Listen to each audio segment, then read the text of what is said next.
آج ہم نے اپنی آنکھوں سے یہ مشاہدہ کیا ہے غزہ کی سرزمین پر، فلسطین میں 15 مہینے کے بعد آج صہیونی حکومتیں اور یہودی غاصب حکومتیں صلح کرنے پر اور ایگریمنٹ کرنے پر مجبور ہو گئی. دنیا ان کے منہ پر تھوک رہی ہے. تم 50,000 سے زیادہ لوگوں کو قتل کر کے صرف 200 لوگوں کو چھڑانے کے لیے آج بھی فتح کا جشن منا نہیں پا رہے ہو، بلکہ پھر جھک کر کے ان کے ساتھ معاہدہ ایگریمنٹ کرنے پر مجبور ہو. یہ فتح ان بچوں کی نہیں ہے تو اور کیا ہے، ان مظلوموں کی نہیں ہے تو اور کیا ہے، جن کے پاس کھانے کو روٹی نہیں ہے اور پہننے کو کپڑے تک نہیں رکھے، ان کے علاج معالجے کے لیے دوائیاں نہیں رہ گئی، لیکن عزم اور حوصلہ ایسا ہے کہ اللہ ابھی ہمارے ساتھ.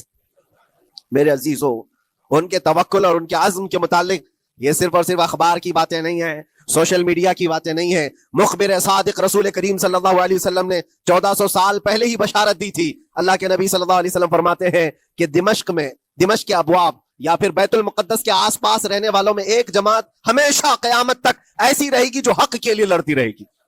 حضور پاک صلی اللہ علیہ وسلم فرماتے ہیں حق کے لیے وہ لڑتی رہے گی، قیامت تک ایک جماعت ہوگی. اور ان کی فضیلت میں میرے آقا فرماتے ہیں کہ ان لا یضرهم خذلان من خذلهم، ان کو دھوکہ دینے والوں کا دھوکہ ان پر کچھ اثر نہیں کرے گا، یا پھر ان کو چھوڑ دینے والے یا ان کی بات نہیں کرنے والے، یہ سب چیزیں ان کو کچھ بھی ضرر نہیں پہنچائیں گی.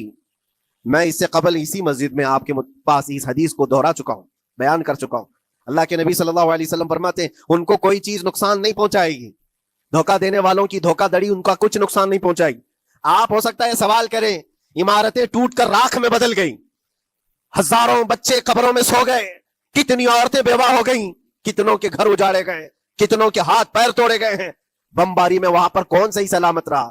2 لاکھ کے قریب لوگ متاثر ہوئے، اور مولانا آپ کہتے ہیں حضور نے فرمایا حدیث میں ان کو کچھ نقصان نہیں ہوگا. یہ نقصان نہیں ہے تو کیا ہے؟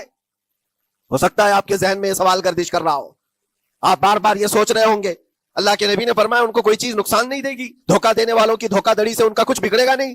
اتنا تو بگڑ چکا، پورا راکھ میں بدل گئے، علاج کرانے کے لیے دوائی تک نہیں ہے، تو پھر کیا؟ اللہ کے نبی نے کیا فرمایا کہ ان کو نقصان نہیں پہنچے گا، ان کو ضرر نہیں ہوگا. پھر یہ ساری تکلیفیں اور یہ ضرر کیا ہے؟ میں بتاتا ہوں میرے عزیزو، جسم کا نقصان، جان کا نقصان، مال کا نقصان، جائیداد کا نقصان، یہ اللہ کے نبی نے نہیں فرمایا. یہ نقصانات مومن کے لیے کوئی معنی نہیں رکھتے. اگر ایمان سلامت ہے تو پوری کائنات سلامت ہے، اور یہ اللہ تبارک و تعالیٰ نے آج تک ان کے ساتھ رکھا ہے. ان کا ایمان محفوظ ہے، ایمان موجود ہے، جس کی وجہ سے یہ سارے نقصانات کچھ معنی نہیں رکھتے. اس لیے کہ یہ تکلیفیں، یہ جو ساری مصیبتیں آئی ہیں، اس پر تو اللہ تعالیٰ نے اجر عظیم کا وعدہ فرمایا ہے، اجر عظیم کا وعدہ فرمایا ہے. ہاں اگر ایمان ہی چلا جاتا تو پھر کون سی جنت ملتی، کون سی خوشبو جنت پاتے؟ کچھ نہیں ہوتا. ایمان سلامت ہے، جس کی وجہ سے انہیں دنیا میں بھی اللہ سرخروئی عطا فرمائے گا. ایک بھی جگہ سے کہیں ان نہتے مسلمانوں کو جو غریب مظلوم ہیں اور ٹوٹے پھوٹے ہاتھوں اور ٹکڑے پہنے ہوئے بچے ہیں، ان کو کوئی یہ نہیں کہتا کہ یہ ظالموں کے لوگ ہیں، بلکہ ہر کوئی یہ کہتا ہے ایک ظالم کے خلاف جس کے پاس دنیا کے سارے آئٹم پاور ہیں، لیکن یہ نہتے بچے کھڑے ہیں، دعائیں بھی ان کے ساتھ ہیں اور رحمت الہی بھی ان کے ساتھ ہے. سلام ہے ان غزہ کے مظلومین کو. اور وہاں تو بچے، مرد تو مرد، عورتیں. آپ نے سنا ہوگا ان جوان لڑکیوں کا، میں نے دیکھا تھا، وہ کہہ رہی تھی کہ ہم رات کو برقع پہن کر کے اور رات کو ہم حجاب پہن کر کے سو جاتی ہیں، اس لیے کہ بمباری میں جب گھر تباہ ہو جاتے ہیں، صبح لوگ لاشیں اٹھانے آتے ہیں تو کہیں ہم بے پردہ لاشوں میں نہ مل جائیں. سلام ان بہنوں کو. آج وہ عورتیں سبق لیں ان سے جن کو اللہ نے ہر طرح کی نعمتیں دی ہے.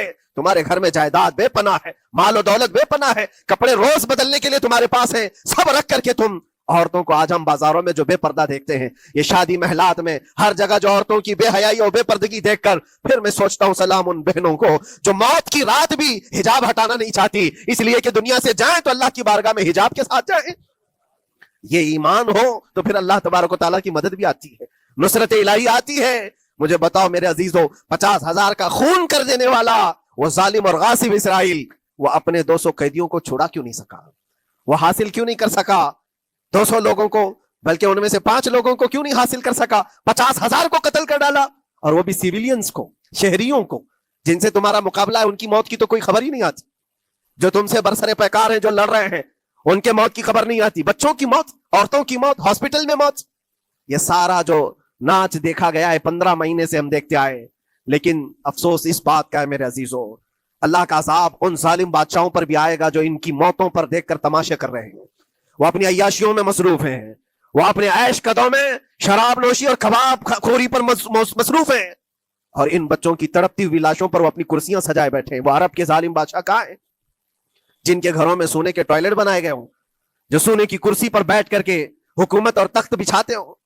میرے عزیزو, ان کی بھی پکڑ آنے والی ہے, آپ انتظار کرو, کیونکہ اللہ تعالیٰ قرآن میں فرماتا ہے وَسَيَعْلَمُ الَّذِينَ ظَلَمُوا أَيَّ مُنْقَلَبٍ يَنْقَلِبُونَ, ان قریب ظلم کرنے والے یہ پہچان لیں گے کہ اللہ ان کو کس پلٹی میں گرائے گا, وہ کس پلٹی میں, کس کھائی میں جا کر کے گریں گے. اندازہ کرو, ظالم صرف وہی نہیں ہے جو بمباری کرتا ہے اور قتل عام کرتا ہے, ظالم وہ بھی ہے جو تماشائی بن کر کے لوگوں کا سپورٹ کرتا ہے, ان لوگوں کو سراہتا ہے جو ظلم کر رہے ہیں.